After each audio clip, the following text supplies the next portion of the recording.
When I received this article from an ex-neighbour, thanks Natalie K, I did a double take on the date to see if it was an April Fool's joke.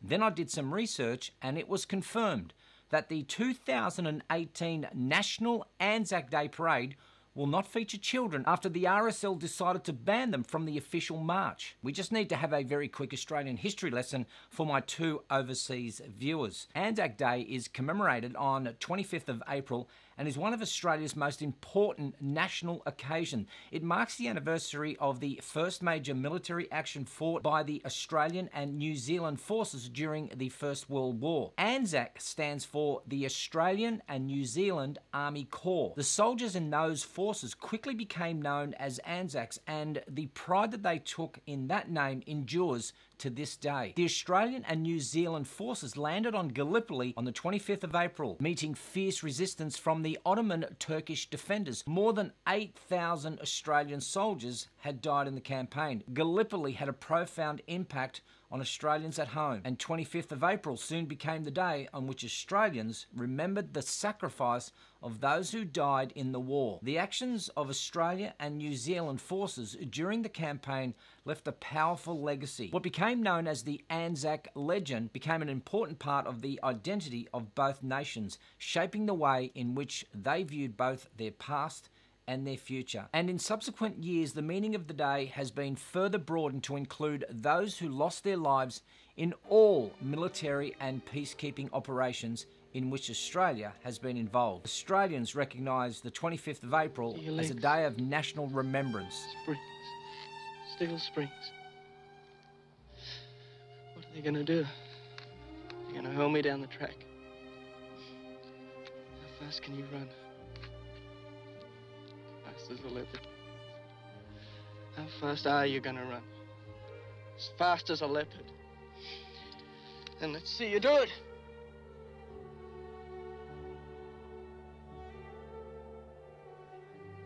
Gerald! Gerald! Gerald! Urgent message!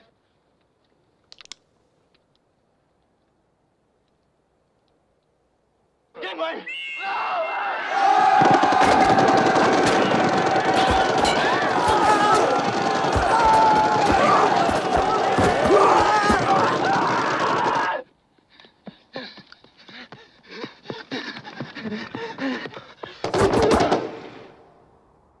Despite all these hardships, the one thing that kept the ANZACs from falling apart was their shared commitment to each other in the face of this hell on earth, what we call mateship.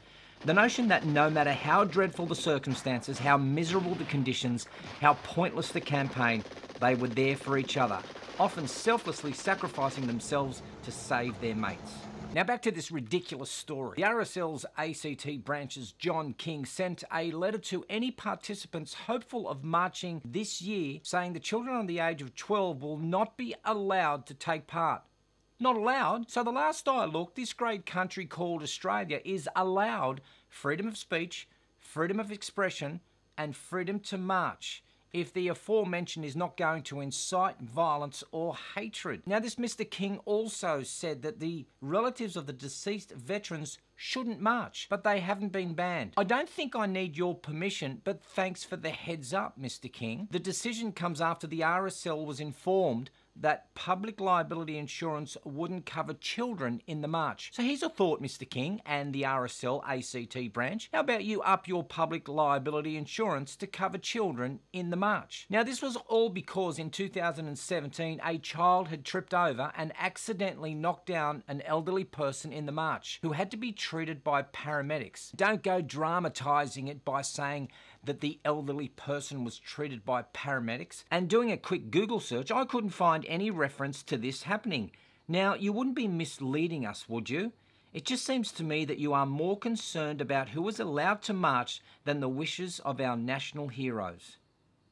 These veterans are tough and proud, and a slight trip would have been just a little embarrassing. Tens of thousands of people march in a parade, and just because one person had a fall, it's a ban on everyone under 12. Mr. King, you are so out of touch. How dare you tell the Australian public what we can and can't do? It is not against the law for any person of any age to walk alongside the men and women who risk their lives to protect us and to keep the peace in war-torn countries? Would you rather have them sit at home watching it on their smartphones or tablets? No one died or was in a critical condition during this mishap. It is un-Australian to tell us what we can and can't do on the 25th of April. Mr. King also added that kids under 12 also couldn't ride in vehicles.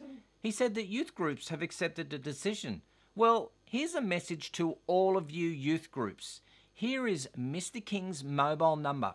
Give him a call or just simply send him a text. I know you're all good at that. And ask him if it's against the law or if it's illegal to march in the ANZAC Day Parade. Now, if it's not illegal or against the law, then I look forward to seeing you on the big day marching proudly to support the veterans. The R.S.L. went on to say that we've set the age of 12 as an age limit where we feel that children can reasonably understand what's going on. Well, I'd like to see your degree where you studied sociology. Where did you come up with this absurdity? Or, as you state, is this just a feeling? The fact is, Mr. King, the kids who are genuine participants don't really care about your snowflake feelings. They care about supporting those who defended us. As a retired RAAF member wrote on Facebook, the recent decisions by the R.S.L. are overkill at best, and the ban decision was obscene. So what do you think? Are we becoming a nation that needs to be bubble wrapped?